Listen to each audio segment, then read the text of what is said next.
We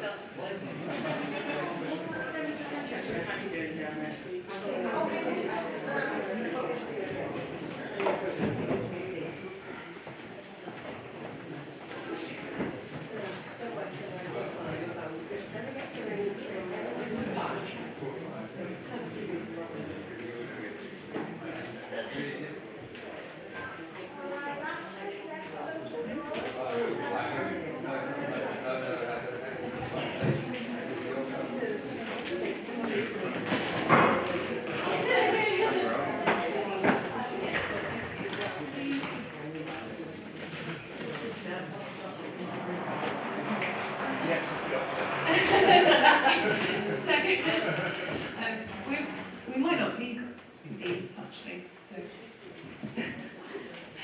But, yeah, hello. We're missing two dancers, but I think they will appear. My name is Adrienne Hart, and I'm the artistic director of Neon Dance.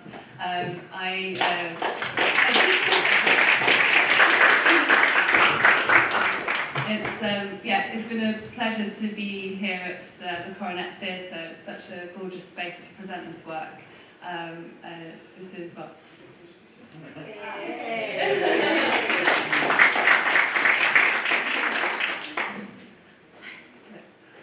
Do you want to introduce? Hello, I am Aoi, one of the dancer, and working with Adrienne for the last 13 years, I think, or 14. 14 years I have known her.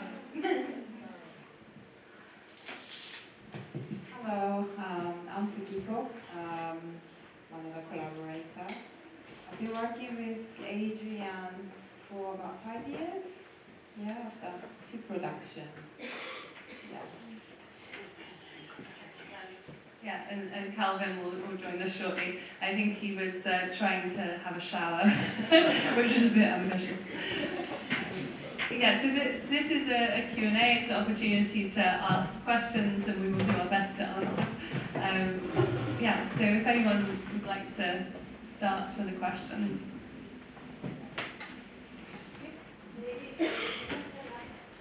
Hi, you can tell us a little bit about the choice of the text and how to work that text into dance and how to choose the music and all that, a little bit about the process?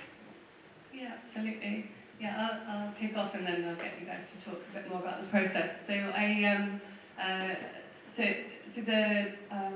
the film and the music was inspired by a book called Last and First Men by Olive Stapleton, and that was written in the 1930s. And the composer Johan Johansson came across this book and was inspired to create the film and the piece of music. I discovered the film, I think, during lockdown, and when all the credits came up at the end, I realised there were a lot of people that I recognised and that I knew personally. But the film itself, as I was watching it, all this choreography started to come alive in my head.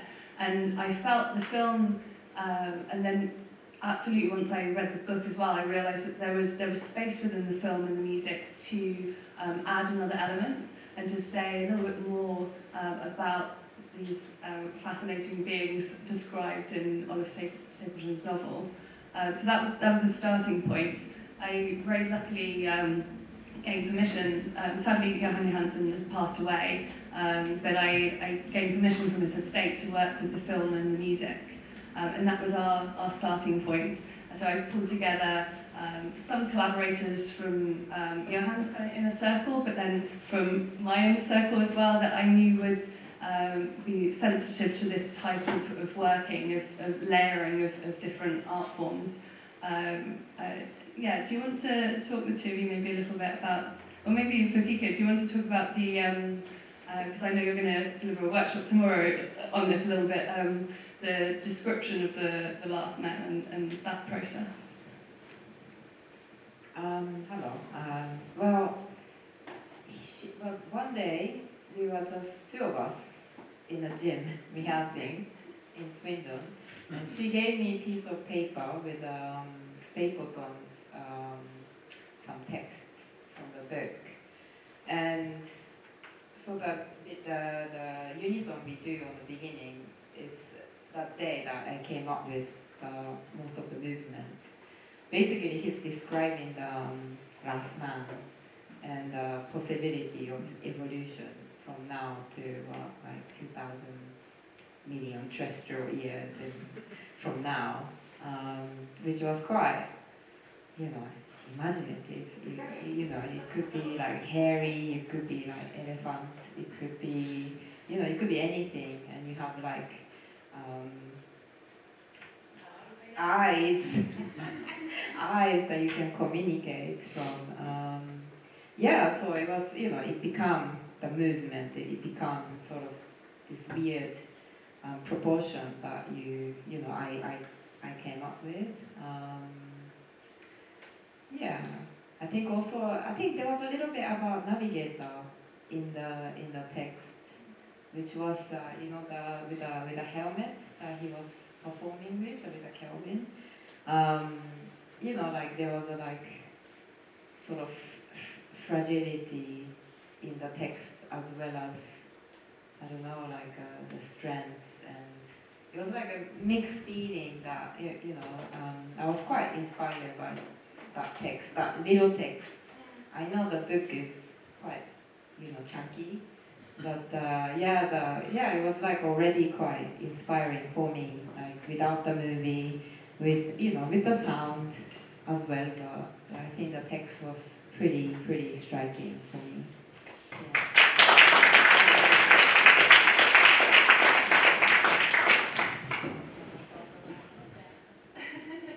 Yes, of course. Hello, good evening. Thanks that you came to see the show. I'm Kelvin. I'm happy to meet you.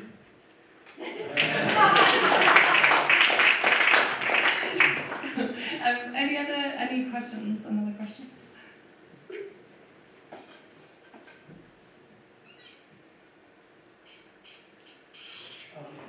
I've got a couple of questions. Would you like an easy question or a hard one? I don't mind. Honestly. Okay, start with a hard one, because then my brain I've always wondered about, firstly it's amazing, it was a really beautiful piece. So every time I see contemporary dance, I'm just bowled over by how people remember what they're doing, how you can possibly tell what's happening behind, what's in front, how you made it, it's really amazing.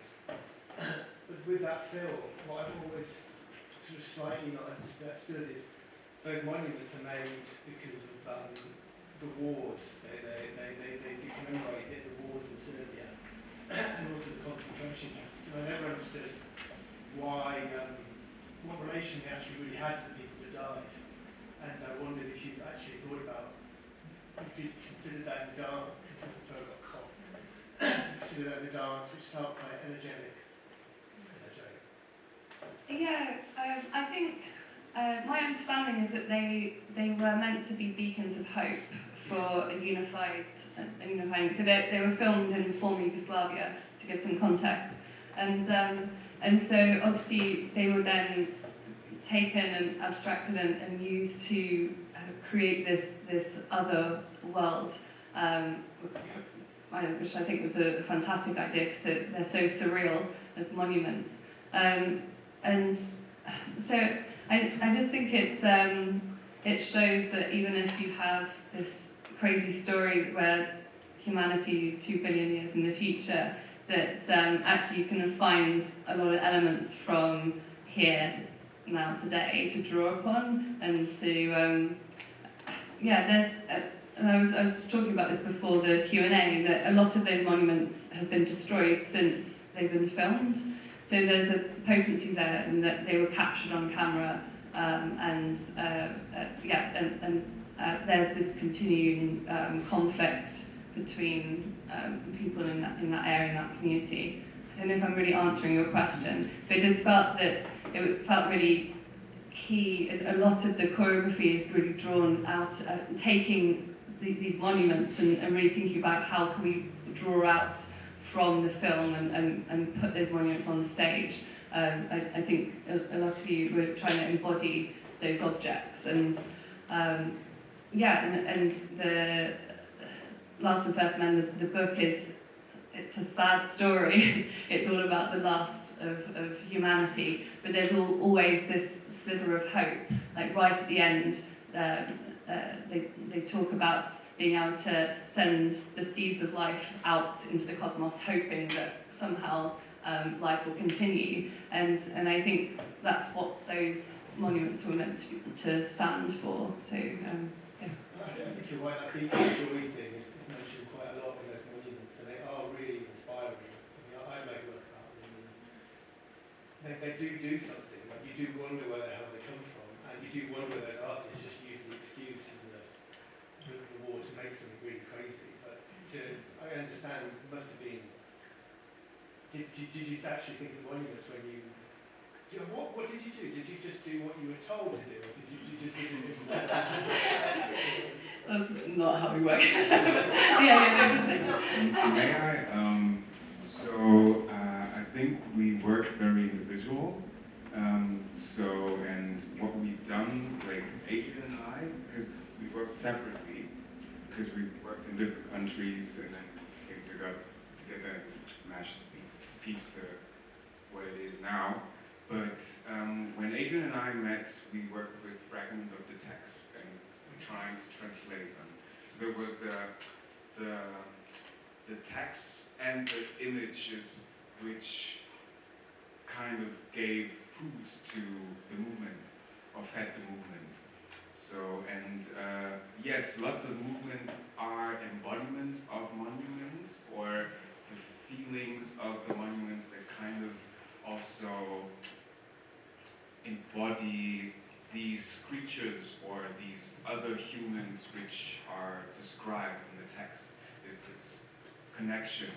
So there's one is the visual embodiment, and the other one is the sensual or emotional embodiment of a monument. Yeah. I have to ask you if you have puppetry background. Any of you? It's wonderful. I just was captivated with your hands and your creatures that come alive, and I wondered if any of you have maybe worked with puppetry. When you were on his shoulders, and then the shadow of your fingers, it was hypnotizing. And I wondered if you played. Yeah, this is something like a tentacle. So, because the description speaks of like several grains. Well, the grain is kind of like decentralized. So, like tentacles. And this is how it came about, that they kind of communicate while the head is elsewhere, and then there's multiple body parts and creatures enacting at the same time. So this is what we kind of workshopped in the rehearsal process. I also wonder if it was like Kiko and I worked on a project involving robotics before this, and we were working with a sort of bio-inspired robot that actually didn't work very well. but it actually, I think part of that, because it was working with the same designer that created all of these pieces, there were elements of that kind of, communicating with objects, I guess, that fed into this piece a little bit subconsciously.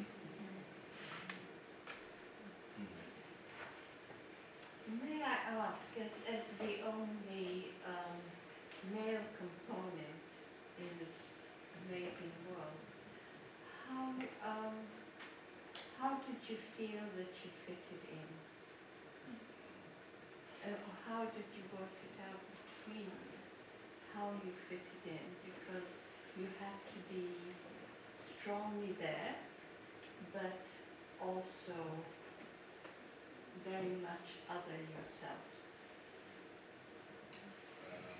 Like personally, I never considered gender during our rehearsal process, because the description of these beings that we embody they're not described with any gender. So there was, I never thought about it Just actually. free expression. Yeah, I mean, As offensive the text is very rich. So the descriptions are very precise. So you get a lot out of it, and then you just play with it basically. And then also the film is very rich, and then the score is very rich, and then it's like, you just choose. So this topic of gender never came across. It wasn't necessary. So you just evolved. Yeah. Thank you. I also don't feel like some other creature. I feel like we're in the same world, and I don't know, just me and you, like we all, I don't know. I never really thought of gender really. Yeah. Did you? It's weird, isn't it? Well, yeah, I think it was really important with the costume, for example, for it to be as this unifying, quite simple costume. It felt that this, is it the 18th of humanity, the very last, they transcended, they were able to be telepathic. And there was this ability to then be in each other's minds and fully understand and almost embody one another. This past lives idea, it was also being able to, literally go into someone else's mind. So it felt like, this evolution that they've gone beyond male, female, and into this, this other way of being, and which is fascinating.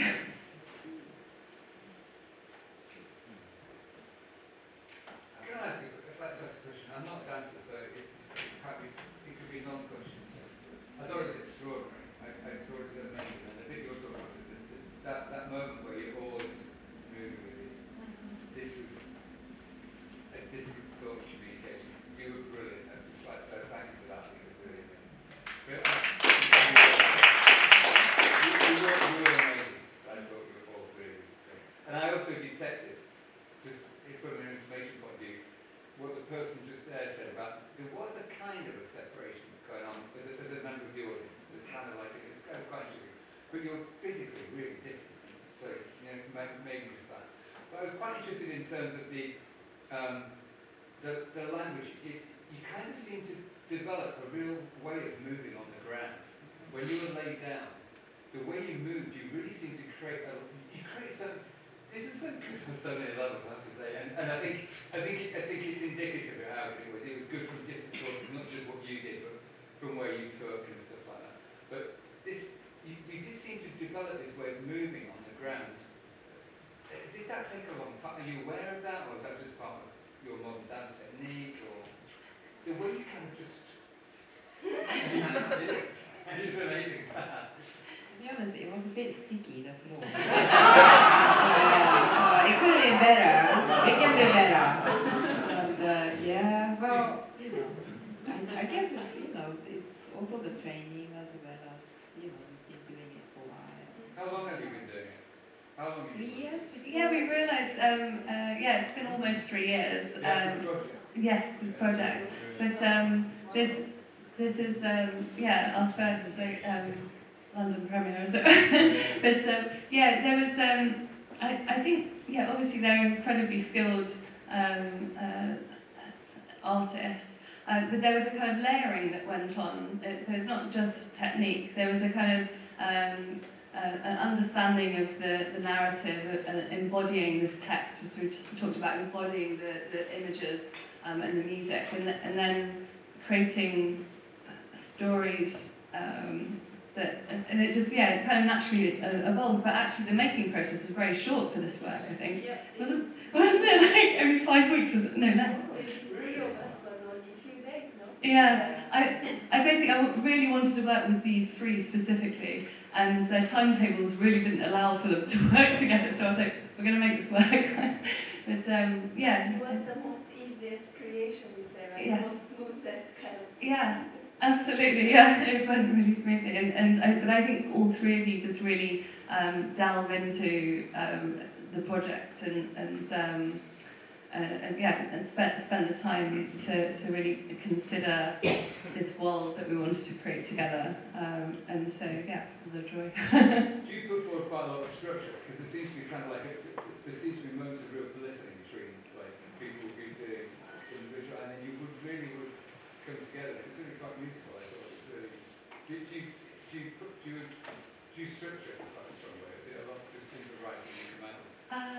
Yeah, it's a combination. So I love working in this way with different elements, not always with film, but considering how different disciplines can come together. And sometimes that's by chance. A lot of the time it's kind of really understanding the images and setting up scenarios that might be improvised initially. And when the team, they might develop an idea, a motif, and then it's kind of teasing that out and working together to interrogate and add layer upon layer.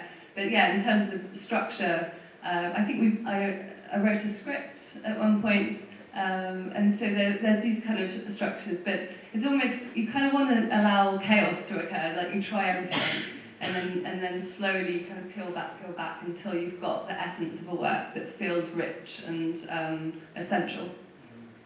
Yeah. Just one last thing for me. So I'm not aware to film, so you're obviously aware to film. What is the film? Yeah, the film is Last and First Men by Johan Johansson. I think it's available to watch on BFI online. It's a beautiful watch by itself. There was a question over here. First of all, thank you very much. I really love your work. I think echoing with what the gentleman was asking, when you're experimenting with the process, what makes you decide, okay, those movements are something that's going to go forward, which the gentleman mentioned you want to be faithful with the text, but also be giving the room to be chaotic, imaginative.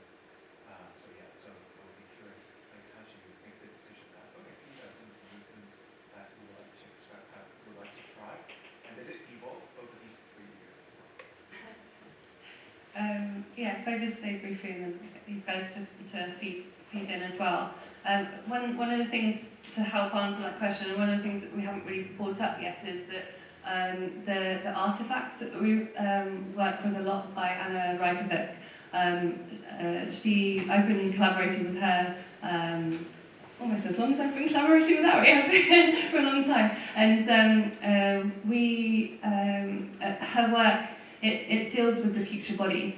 So already I knew she would be a perfect collaborator for this project. And so I think almost all of her pieces, maybe apart from the helmet, was there right from the beginning. And that became a real integrated part of the collaborative and choreographic process. So with Aoi and Fukiko, the opening, the string piece, that it limited what you could do, but it also, by limiting your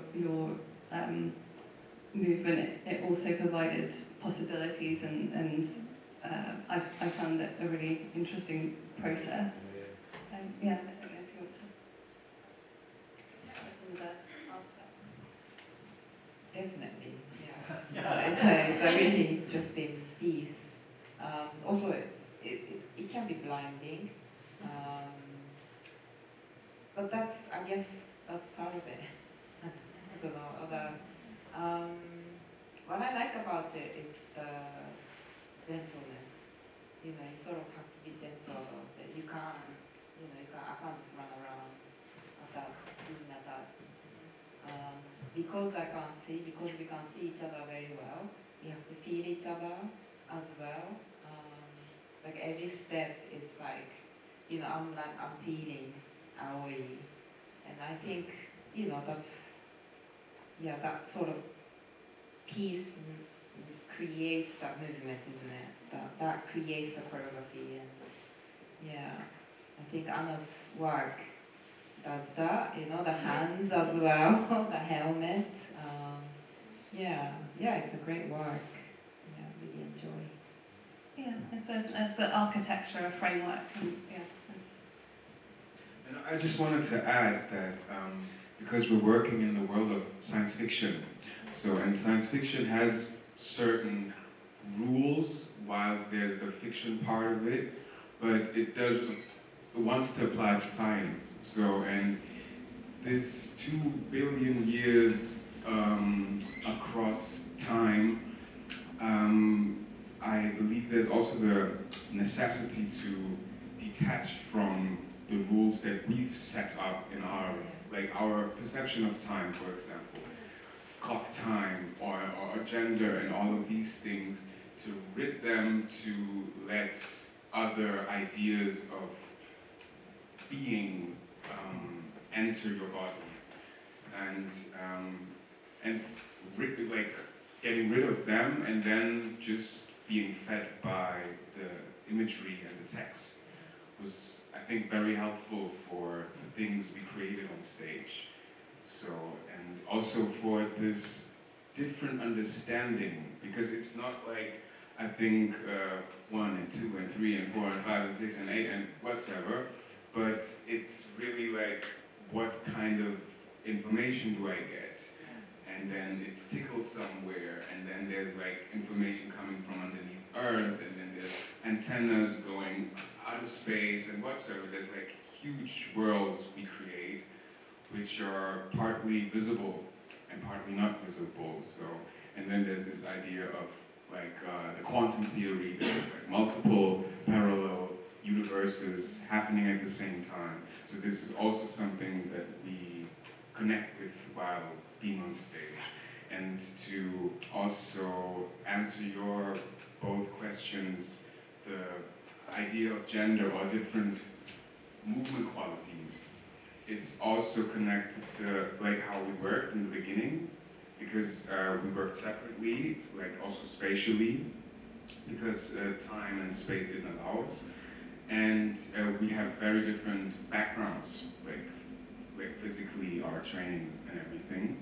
But this world also wants to allow this, and I think it's very important to create worlds that have these different angles of understanding society, or multi-layered body information. And this kind of makes it a whole. Yeah.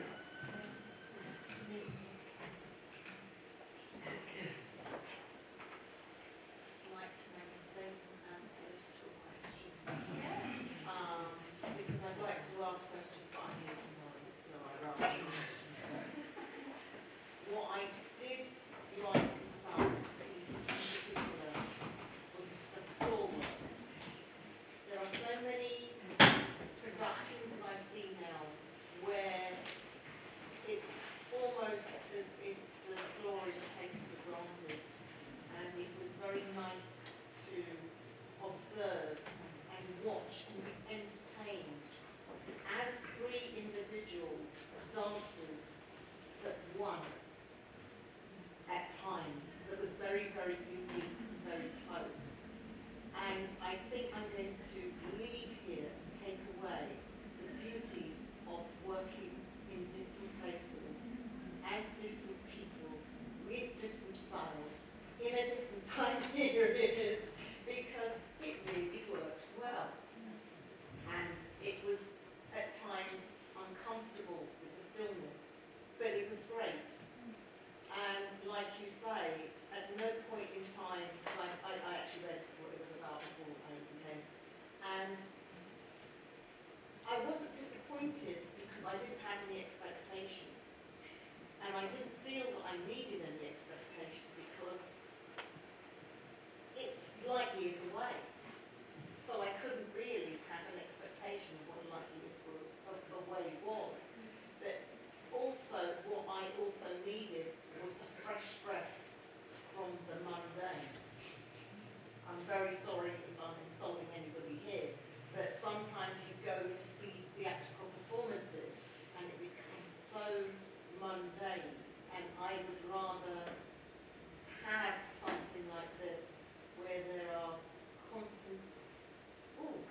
troubleshoot.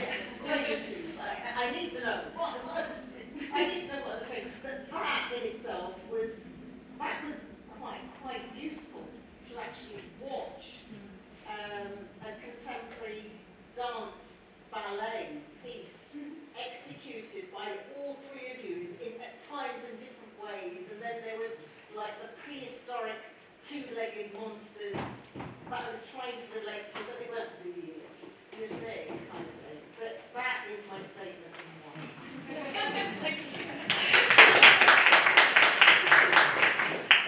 I'm aware we're running short on time. Is there any final question? Or? Yeah. Yeah, it's incredibly resonant and very timely. You said you found it during lockdown and actually jumping up point. It's obviously incredibly resonant. What spoke to you at that time that kept you sort of involved for the second time? How was it meaningful to you, all of you, to create this world at this time?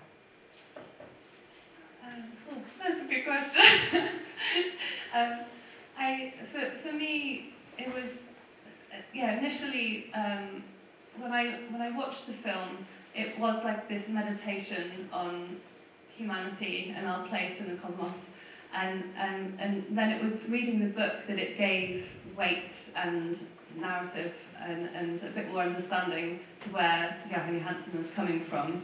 So, but for me, it's the what the book facilitated was to allow these small little human stories to occur in what you see on stage, and that you might not even realise, but as the beauty of my role, I know about the little personal stories that the team shared with me to help create this work, and it feels to me that's what humanity is about. It's about connection. It's about these kind of and particularly with obviously Last and First Men in the sci-fi realm, they're connecting through crazy time. But it just felt like it's ultimately about hope for me, and it allowed me through this making process to think about my place in the bigger picture. I think you want to add.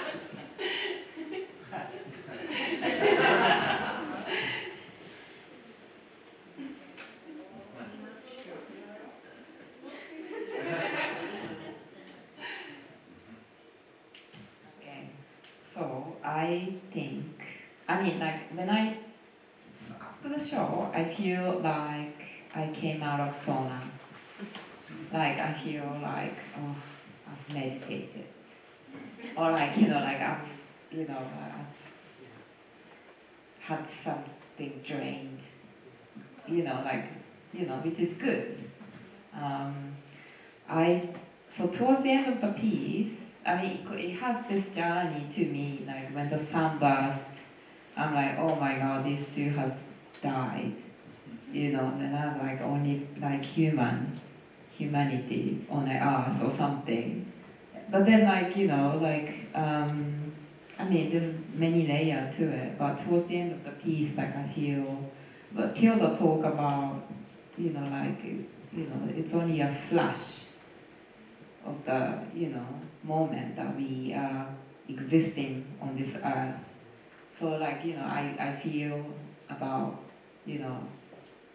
thank you, thank you for, alive and, feel amazing to be here and, that sort of things that, towards the end of the piece I feel, and then in the end I go through the people that, I come across in my life, and that could be my grandma, that could be my mom, my dad, so all this sort of life, my life sort of just go through really quickly.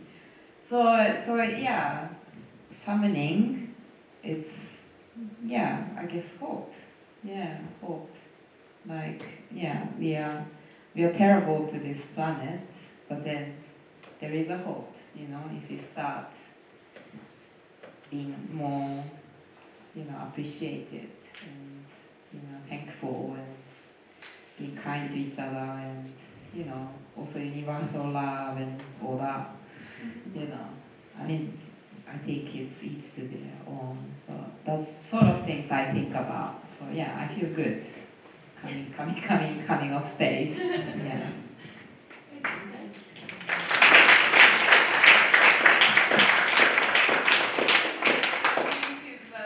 Sci-fi. That's why I'm a big fan. I know Calvin's a big fan of sci-fi as well. That's what we first connected over. But yeah, the beauty of sci-fi is that you get to dream and imagine these other ways of being in the world, and they give possibility and hope. Did you want to? Yeah, okay. Yeah. So, anyways, thanks for being here and everything. I'm a sucker for sci-fi, and I'm just very happy that I get to like drive through these pieces, you know, with all the information from all the sci-fi anime, sci-fi literature, everything I've taken in. I can just give it a home or model it, and that's quite generous also of Adrienne, also to give it that trust, to give that space. And every show is very different. You know, these conversations, they're always, this is mother and brother, then there's like cousin and enemies, whatsoever. They always differ. And yes, as you said, there's like this lives passing by, this visits of like ancestors basically, but also people that still remain in our lives. And this technique of zooming out and in this time span of the piece constantly creates a dynamic and action and agency, and so therefore it's also very lively in the meditative spaces because you get to process all these encounters. Yes.